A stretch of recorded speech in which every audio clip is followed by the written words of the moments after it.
ஓம் நம சிவாய. மகனே, மகளே, இந்த பூலோகத்தில் நீ மனிதனாய் பிறந்திருக்கிறாய். அது வெறும் சம்பவம் அல்ல, அது ஒரு அரிய வாய்ப்பு. நீ கேட்டாய், மனிதப் பிறவியின் நோக்கம் என்ன? நான் சொல்கிறேன். மனிதப் பிறவி என்பது உன்னை அறியும் பயணம். உன் மனத்தை சுத்தம் செய்து, உன் வாழ்வை உயர்த்தி, உன் ஆன்மாவை நிதானமாக என்னுள் சேர்க்கும் பயணம். நீ எங்கே போனாலும் இறுதியில் ஒன்று மட்டும் உண்மை. உன்னோடு வருவது உன் பணமல்ல, உன் பெயரல்ல, உன் பதவியல்ல. உன்னோடு வருவது உன் செயல்களின் வாசனை, உன் மனத்தின் சாயல், உன் கர்மாவின் நிழல். அதனால் இப்போதே கேள், நான் உயர்வை நோக்கிப் போகிறேனா? நான் நல்லதை நோக்கிப் பயணிக்கிறேனா? சிவனை நினை. அந்த நினைவு உன்னை நேரான பாதையில் நிறுத்தும். மனிதப் பிறவி ஏன் அரியது? மகனே, இந்த உலகத்தில் உயிர்கள் பல. அவற்றில் மனிதன் மட்டுமே உள்ளார்ந்த அறிவைப் பெற முடியும். பறவைக்குப் பசி தெரியும், மிருகத்துக்கு பயம் தெரியும். ஆனால் மனிதனுக்கு மட்டும் மனம், விவேகம், மாற்றம், தியாகம் தெரியும். அதனால்தான் மனிதப் பிறவி அரியது. இது உனக்கு கிடைத்திருக்கிறது என்றால் நீ வாழ மட்டுமில்லை, உயர வந்திருக்கிறாய். வாழ்வது என்றால் சாப்பாடு, உறக்கம், வேலை, ஆசை, கோபம் இவை மட்டுமல்ல.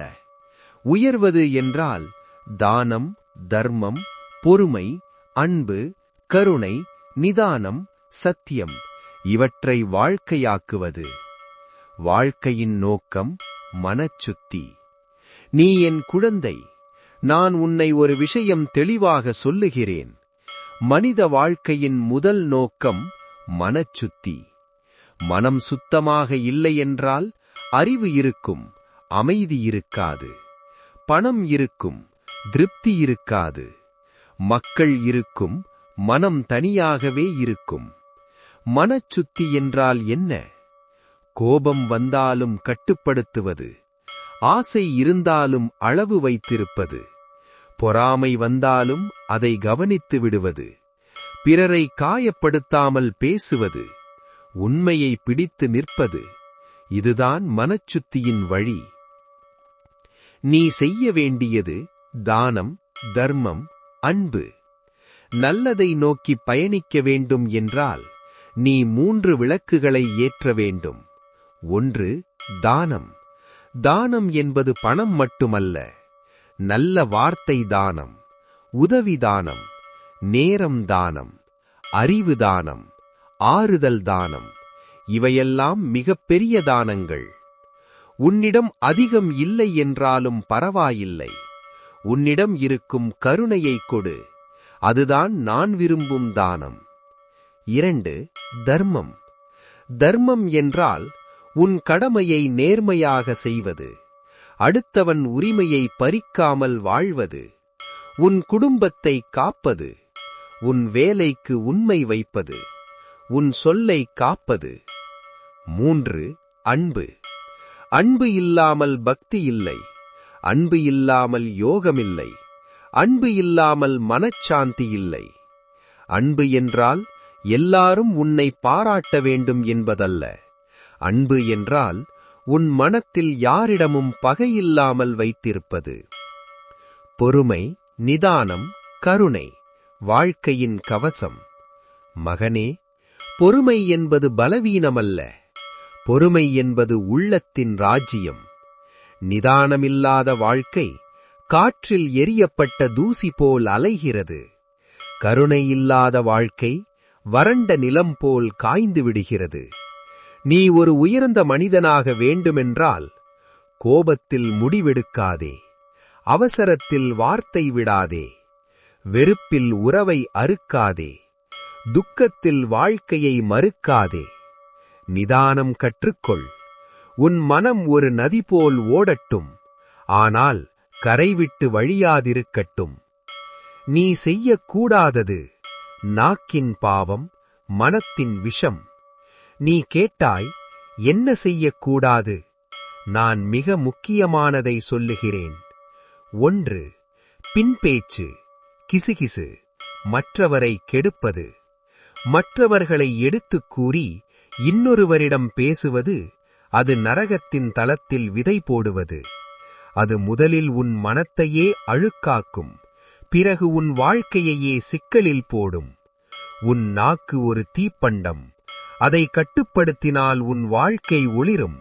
அதை விடுதலை செய்தால் உன் வாழ்க்கையே எரியும். 2. பொறாமை. பொறாமை என்பது உன்னை நீயே தண்டிப்பது. 3. அகங்காரம். அகங்காரம் வந்தால் அன்பு வெளியேறிவிடும். அன்பு வெளியேறினால் நான் உள்ளே வர முடியாது. 4. அநியாயம். அநியாயமாக ஒரு லாபம் எடுத்தால் அது லாபம் அல்ல, கர்மக் கடன். இறுதிப் பிரயாணம் எதற்கு? உயர்வை நோக்கி. மகனே, நீ மனிதனாய் வந்தது சுகத்தை சேகரிக்க மட்டுமல்ல, உயர்வை சேகரிக்க. இறுதிப் பயணம் எதனை நோக்கி? உன் உடல் மண்ணை நோக்கி, ஆனால் உன் உயிர் ஒளியை நோக்கி, சாந்தியை நோக்கி, என்னுள் ஒன்றாகும் நிலையை நோக்கி. நல்லதை நோக்கி பயணிக்க வேண்டும் என்று உனக்கு தெரியும். அது தெரிந்தது மட்டும் போதாது, அது நாள்தோறும் நடைமுறையில் வரவேண்டும். நல்ல மனிதன் என்றால் யாரும் தவறு செய்யாதவன் அல்ல. நல்ல மனிதன் என்றால் தவறு செய்ததும் உணர்ந்து திருந்துவான். அந்த திருத்தத்தை நாள்தோறும் தொடர்வான். சிவபெருமானை அடைவது எப்படி? நீ சொன்னாய், சிவபெருமானை அடைய வேண்டும். அதற்கு நான் உனக்கு 5 வழிகள் சொல்லுகிறேன். இவை பெரிய யோகி மட்டுமல்ல, ஒரு குடும்ப மனிதனும் செய்ய முடியும். 1. நாமஸ்மரணம். தினமும் 5 நிமிடம். ஓம் நம சிவாய. மெதுவாக உன் மூச்சோடு சேர்த்து சொல். மனம் தாறுமாறாக ஓடும். கவலைப்படாதே, திரும்ப திரும்ப என்னுள் திருப்பு. 2. மௌனம். ஒரு நாளில் 10 நிமிடம். யாரிடமும் பேசாமல், மனத்தில் யாரையும் திட்டாமல் அமைதியாக இரு. அந்த மௌனம்தான் என் வாசல். 3. சேவை. நீ மற்றவருக்கு உதவி செய்யும் போது நான் உன் கையில் வந்து நிற்கிறேன். ஒரு பசித்தவனுக்கு உணவு, ஒரு துயரப்பட்டவனுக்கு ஆறுதல், ஒரு பலவீனத்துக்கு ஆதரவு. இதுதான் என் பூஜை. 4. சத்தியம் மற்றும் நேர்மை. உன் சொல்லில் உண்மை வைத்துக்கொள், உன் செயலில் நேர்மை வைத்துக்கொள். நான் பொய் நிறைந்த மனத்தில் பங்க மாட்டேன். 5. மன்னிப்பு. மன்னிப்பு என்பது அவர்களுக்கு அல்ல, முதலில் அது உனக்கு விடுதலை. உயர்ந்த மனிதனாக நீ எப்படி இருக்க வேண்டும் என்று கேட்டாய். நான் சொல்லுகிறேன், நீ பிரபல மனிதனாக வேண்டாம், பிரகாசமான மனிதனாகு. உன் கண்களில் மென்மை இருக்கட்டும், உன் வார்த்தையில் சத்தியம் இருக்கட்டும், உன் செயலில் கருணை இருக்கட்டும், உன் மனத்தில் சமநிலை இருக்கட்டும், உன் வாழ்க்கையில் நிதானம் இருக்கட்டும். அப்போதுதான் நீ உண்மையில் உயர்ந்தவன். உன் அனுபவங்கள், உன் வேதனைகள், உன் தோல்விகள், இவையெல்லாம் தண்டனையல்ல, இவை பாடங்கள். அதை புரிந்தவன் உயர்வான், அதை வெறுத்தவன் கீழே விழுவான். சிவனே நினை. மகனே, மகளே, நீ என்னை அடைய வேண்டும் என்று சொன்னாய். நான் சொல்லுகிறேன், நான் தொலைவில் இல்லை. நீ உண்மையை பிடித்து நிற்கிறாய் என்றால் நான் உன் உள்ளத்தில் இருக்கிறேன். நீ கருணையோடு நடக்கிறாய் என்றால் நான் உன் கண்களில் இருக்கிறேன். நீ தீய பேச்சை நிறுத்துகிறாய் என்றால் நான் உன் நாக்கில் இருக்கிறேன். நீ மௌனத்தை நேசிக்கிறாய் என்றால் நான் உன் மூச்சில் இருக்கிறேன். அதனால் இன்று முதல் ஒரு சிறிய வாக்குறுதி கொடு. நான் யாரையும் கெடுப்பதற்காக பேச மாட்டேன். நான் நல்லதை நோக்கி பயணிப்பேன். நான் தினமும் சிவனை நினைப்பேன். சிவனே நினை, சிவனே நினை, சிவனே நினை. நான் உன்னை ஆசீர்வதிக்கிறேன். உன் மனம் தெளிவாகட்டும். உன் வாழ்க்கை உயரட்டும். உன் பயணம் என்னை நோக்கிச் செல்லட்டும்.